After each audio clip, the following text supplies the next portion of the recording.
मजा आहे आमच्याकडे आणि पावसाचं वातावरण पण सुरू झालं म्हणून तुम्ही बघत असाल आमच्या सेटवरती पण छत्र्या वगैरे लावलेल्या आहेत. खरं तर मी त्याला सजवायला सांगितल्या होत्या पण त्याने अशा लावलेत की जसे काही वाऱ्याने उडून गेले आणि अडकले इकडे. छान सजावट कर असं सांगितलं होतं. छाता वगैरे लगा ऐसे लेकिन उसने अपनी स्टाइल से कर दिया. चलो कॉमेडी शो है इसलिए वो भी चल जाता है. उस पे भी 2 पॉइंट्स निकल गए मेरे. पण पाऊस म्हटलं की सगळ्यांनाच म्हणजे खास करून कलाकारांसाठी तो अनुभव वेगळा असतो. आणि मग कवी संमेलन वगैरे खूप सुरू होतात. आमचं गाव काय हे गाव आहे आमचं आणि आमच्या गावामध्ये प्रत्येक गोष्टीचा इव्हेंट होतो. इकडे सुद्धा असं ठरलं की आता पाऊस आला आणि यावर्षी खूप चांगल्या पावसानं सुरुवात झाली आहे आणि आमची अशी परमेश्वराकडे इच्छा आहे की पाऊस असाच सुरू राहावा आणि त्याचा मुक्काम आमच्याकडे बरेच वर्ष राहावा आणि त्याचं प्रेम या महाराष्ट्रावर राहावं, सगळ्या देशावर राहावं. म्हणून इकडे एक पाऊस महोत्सव एका व्यक्तीनं आयोजित केलेला आहे. या पाऊस महोत्सवाचं नाव आहे पाऊसफुल अर्थात गारवा. तर गारवाच्या निमित्तानं हे सगळे कलाकार कवी या मंचावरती आता येणार आहेत. बघूयात ते कोण कोण येणार आहेत. जोरदार टाळ्या त्यांच्यासाठी. स्वागत करा आमच्या गावचे युवा नेते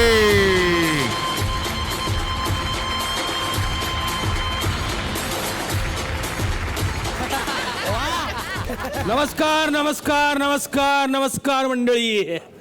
तर मी आमच्या गावचा ग्राम हृदय सम्राट सम्राट दादा ढवळे.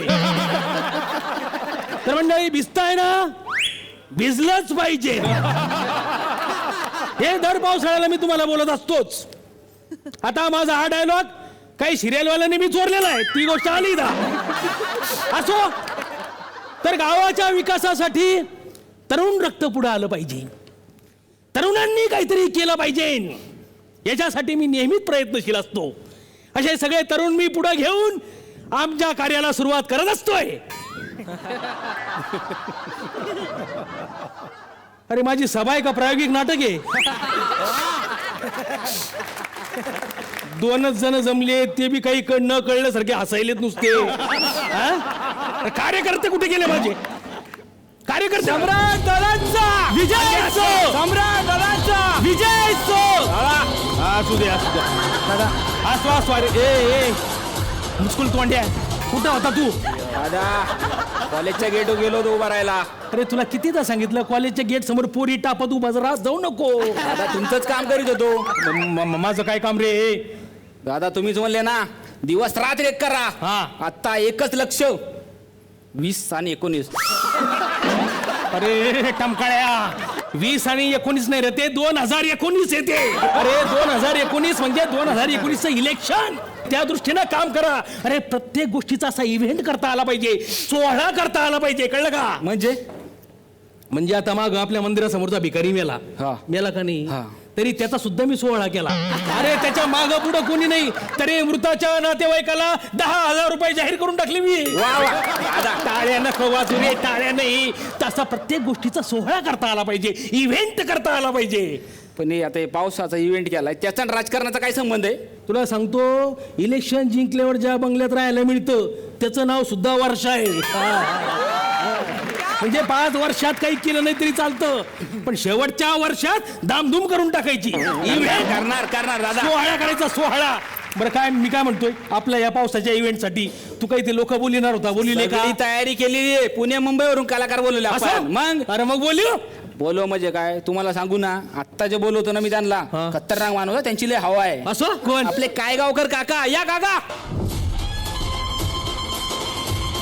अरे नमस्कार नमस्कार नमस्कार. छान वगैरे किती छान. वा वा वा.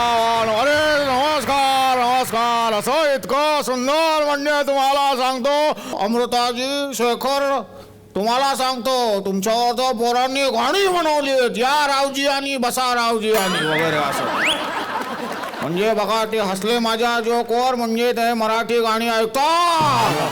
जिपऱ्याच्या टीमला मला सांगायचंय, मी माझ्या नातवाला विचारलो जिपऱ्या बघणार का, तर म्हणे मी त्याचा दुसरा पार्ट पण बघणार.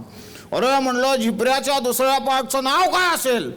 मला म्हणतो सर्दी. म्हणलं कसं काय? म्हणलं हे जिपरे जर पावसात भिजले तर सर्दी नाही होणार का त्यांना?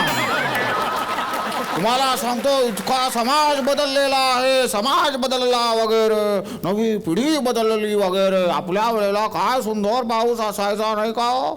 आणि किती सुंदर सुंदर तुम्हाला सांगतो तसा पाऊस आता राहिलेला नाही. त्या काळामध्ये मुलाचा वेगळा रेनकोट, मुलीचा वेगळा रेनकोट.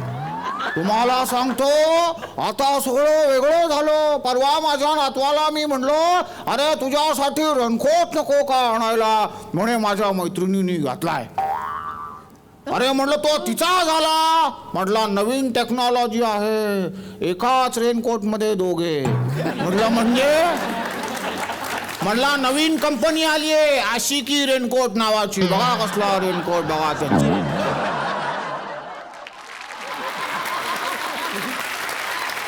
अरे म्हणलं हे कसले फालतू धंदे, एकाच रेनकोट मध्ये दोघांनी तोंड घालायची वगैरे. तो म्हणे तसं नाही ते आजोबा, आम्ही सगळ्या समाजाला या रेनकोट वरून एक संदेश देतोय. म्हटलं कसला संदेश? म्हणजे तुमचे मिस्टर नव्हे. आम्ही समाजाला एक नवीन संदेश देतो एक रेनकोट वापरून. काय? प्लॅस्टिकचा वापर कमी करा. आणि म्हणे आत खूप इको फ्रेंडली पण वाटतं. हे असं वगैरे सगळं बदललं. पोरं जाम हुशार झाली.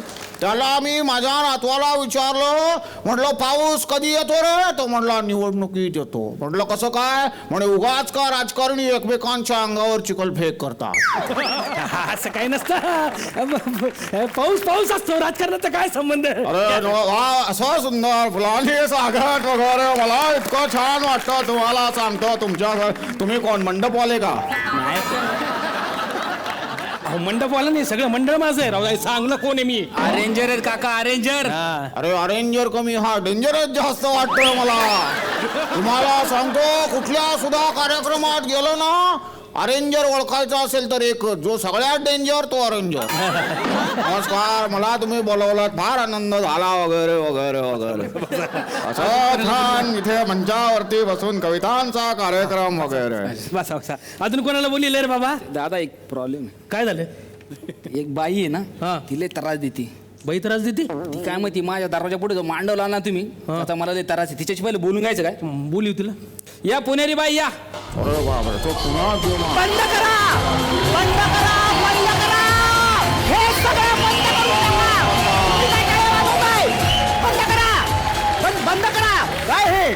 बंद करा, बंद करा, बंद करा. बसा ना, आत्ताच तर पाऊस सुरू झाला लगे बंद करा बंद करा. काय? एक मिनिट, त्यांना पाऊस बंद करा म्हणायचं असेल तर म्हणू द्यात. का? पुण्याचे आहेत ते, त्यांचे अंदाज चुकले तर पाऊस जास्त येतो. तेवढं आहे. काय बंद करा म्हणताय तुम्ही? हे मंडप टाकणं बंद करा रस्त्यावर. अरे काय प्रॉब्लेम आहे तुला या मंडपाचा? म्हणजे काय? तुम्ही असे रस्त्यात मंडप टाकताना, इव्हेंट करताना, म्हणून आम्हाला गरुड पाळावे लागतात. कसं काय? मंडप टाकता, मग खड्डे होतात, मग पावसाचं पाणी त्यात साचतं, मग डास होतात, मग ते डास खाण्यासाठी बेडूक येतो, बेडूक खाण्यासाठी साप येतो, मग सापापासून वाचण्यासाठी नको का गरुड? अरे बापरे, केवढा तो द्राविडी प्राण. अहो मुंगूस पाळा की मग. पार्क कुठे करायचं त्याला? पार्किंग साठी जागा आहे का पुण्यात? हा, याचं कसं आहे, वरच्यावरून येतो, वरच्यावर जातो.